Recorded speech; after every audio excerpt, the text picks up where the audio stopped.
CMA inter paper 6 law and ethics. ठीक है, topic का नाम है मिनिमम वेजेस एक्ट 1948। इस चैप्टर का एमसीक्यू करेंगे, एकदम ध्यान से सुनिएगा, सारा क्वेश्चन याद हो जाएगा। डायरेक्टली हम क्वेश्चन में आ रहे हैं, थोड़ा सा खाली बता रहे एक्ट क्यों बना। देखिए, ये एक्ट आया था 15 जनवरी 1948 को ये एक्ट अप्लीकेबल हुआ। ठीक है, ये एक्ट बोलता है कि सेंट्रल गवर्नमेंट और स्टेट गवर्नमेंट ने रूल्स बनाया है कि एक एम्प्लॉय को मिनिमम इतना वेजेस पेमेंट करना ही पड़ेगा, जरूरी है। एक एम्प्लॉय यदि तुम्हारे यहाँ काम करता है तो एम्प्लॉय का एक मिनिमम वेज रेट के ऊपर यह एक्ट बनाया गया है कि एक एम्प्लॉय को मिनिमम इतना वेजेस देना ही पड़ेगा। अब डायरेक्टली क्वेश्चन में आ रहे हैं, देखिए बोलता है, फर्स्ट क्वेश्चन है, adult is a person who has completed his 18 years. Adult किसको बोलेंगे? जिसका 18 साल पूरा हो चुका है, कंप्लीट हो चुका है, बस इतना याद रखना। अडल्ट मतलब वह आदमी जिसका 18 साल कंप्लीट हो चुका है। Question number 2, the minimum wages shall be paid in an establishment in which more than 1000 persons are employed before the expiry of 10th day। बोलता है यदि किसी स्टैब्लिशमेंट में 1000 से ज्यादा एम्प्लॉय है तो उस स्टैब्लिशमेंट को मिनिमम वेजेस 10 तारीख से पहले देना पड़ेगा। मतलब यदि इस महीना काम किया है तो नेक्स्ट महीना का 10 तारीख से पहले देना पड़ेगा, एकदम याद रखिएगा। और एक क्वेश्चन मैंने एक ब्रैकेट में एक चीज लिखा है, if less then 1000 then 7th day. यदि आपको सिर्फ इतना याद रखना है, यदि किसी स्टैब्लिशमेंट में 1000 से ज्यादा एम्प्लॉय है तो उस स्टैब्लिशमेंट को 10 तारीख से पहले उन लोगों को सैलरी या वेजेस देना पड़ेगा। सिंपल सा बात है, वेजेस कितना दिन पहले देना पड़ेगा? 10 दिन पहले, 10 तारीख से पहले देना पड़ेगा। यदि उस स्टैब्लिशमेंट में 1000 से कम एम्प्लॉय है तो 7 दिन पहले, 7 तारीख से पहले देना पड़ेगा। बस इतना याद रखना है, यदि स्टैब्लिशमेंट में 1000 से ज्यादा एम्प्लॉय है तो 10 तारीख से पहले देना पड़ेगा, और 1000 से कम एम्प्लॉय है तो 7 तारीख से पहले उसको वेजेस देना पड़ेगा। बस। अब देखिए क्वेश्चन नंबर 3, क्वेश्चन नंबर 2 ही है, खाली उसको लिख दिया हूं, अच्छा से देखिए, 2 बार आया इसलिए। Wages of worker shall be paid before the expiry of 7th in the establishment for which less than. अभी बताया था यदि किसी स्टैब्लिशमेंट में 1000 से कम एम्प्लॉय है तो उसको 7 तारीख से पहले वेजेस देना पड़ेगा। तो यहाँ क्या होगा? Less then 1000। 7 तारीख बोला है मतलब लेस देन 1000। ठीक है, क्वेश्चन नंबर 4 और 5 ध्यान से सुनिएगा। मिनिमम वेजेस में B fix by. Minimum wages यदि आप किसी को देते हो, किसी वर्कर को मिनिमम वेजेस देते हो तो किस बेसिस में दे सकते हो? आवरली बेसिस, यदि घंटा के बेसिस में हम डिसाइड करेंगे तो घंटा के बेसिस में दे देंगे।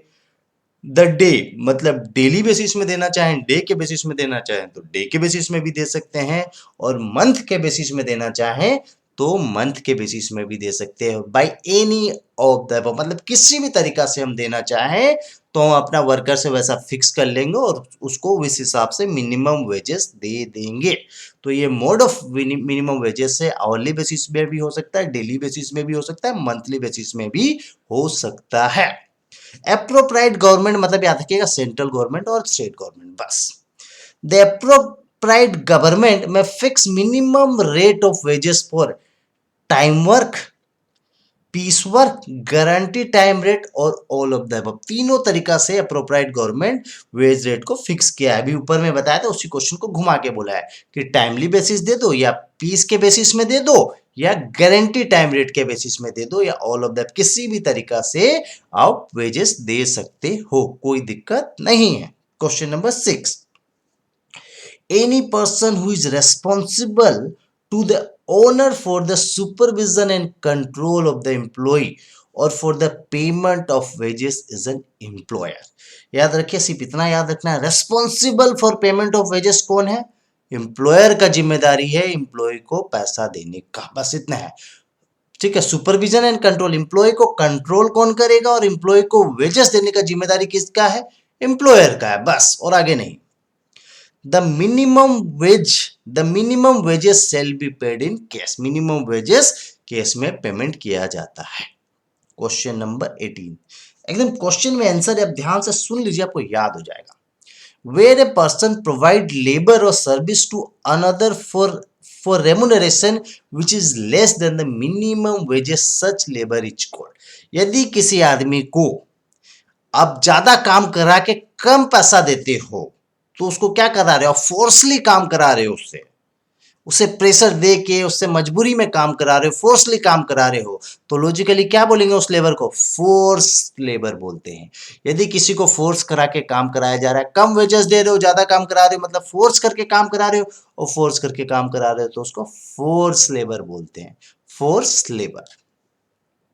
Question number 9, where a worker work more than 9 hours on any day or more than 48 hours in a week, he shall be entitled to overtime wages 1.5 times of the ordinary wages in case of an agriculture. याद रखिएगा, agriculture के समय यदि आप over time करते हो तो over time rate 1.5 times है, और अदर देन एग्रीकल्चर कुछ भी होगा डबल हो जाएगा, 2 टाइम्स होगा। याद रखिए, बस इतना याद रखना है, एग्रीकल्चर के समय ओवर टाइम 1.5 टाइम से 1.5 गुना है, अदर देन एग्रीकल्चर होने से 2 गुना ओवर टाइम होता है।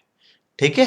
Question number 10, to set the weekly day of rest, the employee has to work for a continuous period for not less than 6 days in a week। ये बहुत simple था।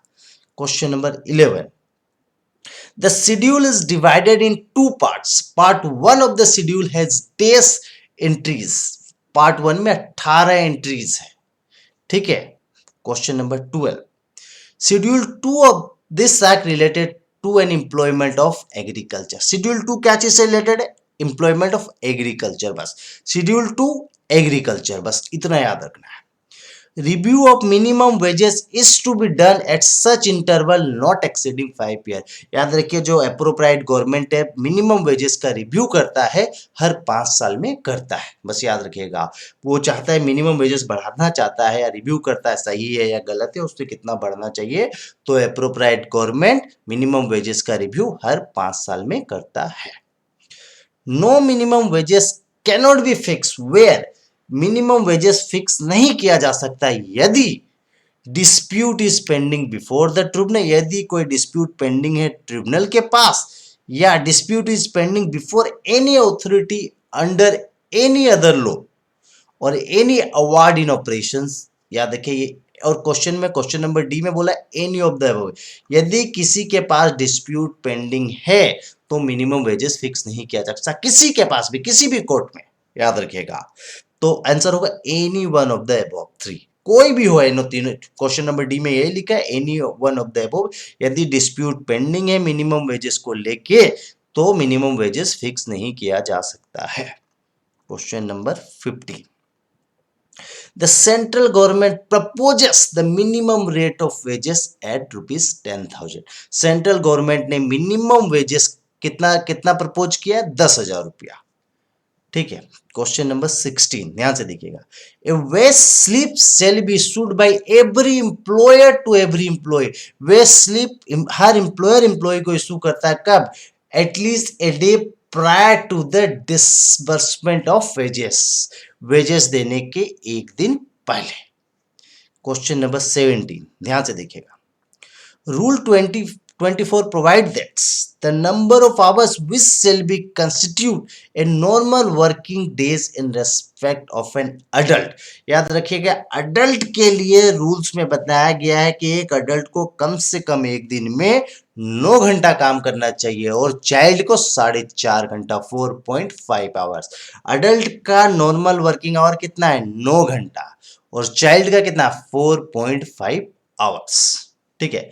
अब next question ध्यान से सुनिएगा,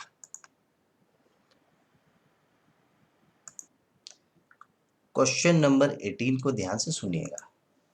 ठीक है। क्वेश्चन नंबर 18 बोलता है, if the authority find the application for claim of minimum wages is vexatious, he may impose penalty a sum not exceeding 50 रुपया। ठीक है। क्या होता है, देखिए थोड़ा सा समझिए, यदि यदि एम्प्लॉयर एम्प्लॉय को शॉर्ट वेजेस देता है या वेजेस कम देता है तो एम्प्लॉयर के पास राइट है वो लेबर कमीशन में एक एप्लीकेशन फाइल कर सकता है एम्प्लॉयर के अगेंस्ट। उसका 2 कॉपी लेबर कमीशन में फाइल होता है। यदि अथॉरिटी लेबर कमीशन को लगता है कि एम्प्लॉय ने गलत एप्लीकेशन फाइल किया है और उसका जो क्लेम है गलत है, तब वह लेबर कमीशन उस एम्प्लॉय के अगेंस्ट 50 रुपया, मिनिमम 50 रुपया का पेनल्टी लगा सकता है। तो वही चीज लगा लिखा, if the authority find the application for claim of minimum wages is vexatious, मतलब गलत है, तो वो अथॉरिटी व लेबर कमीशन 50 रुपया का पेनल्टी लगा सकता है एम्प्लॉय के ऊपर। Question number 19. The total amount of deduction from the wages shall not exceed 75% of such wages, where such deduction are paid to consumer cooperative store run by cooperative society.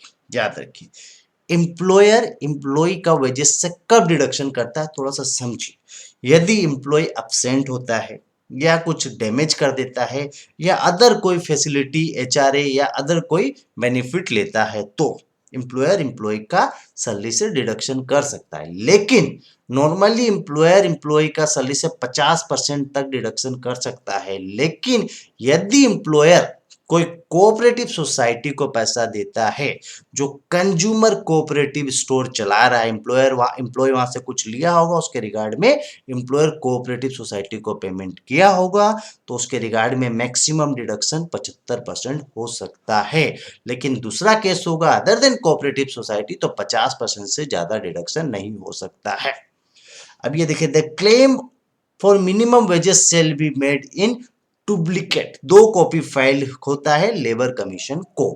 बस इतना याद रखिएगा। Thank you.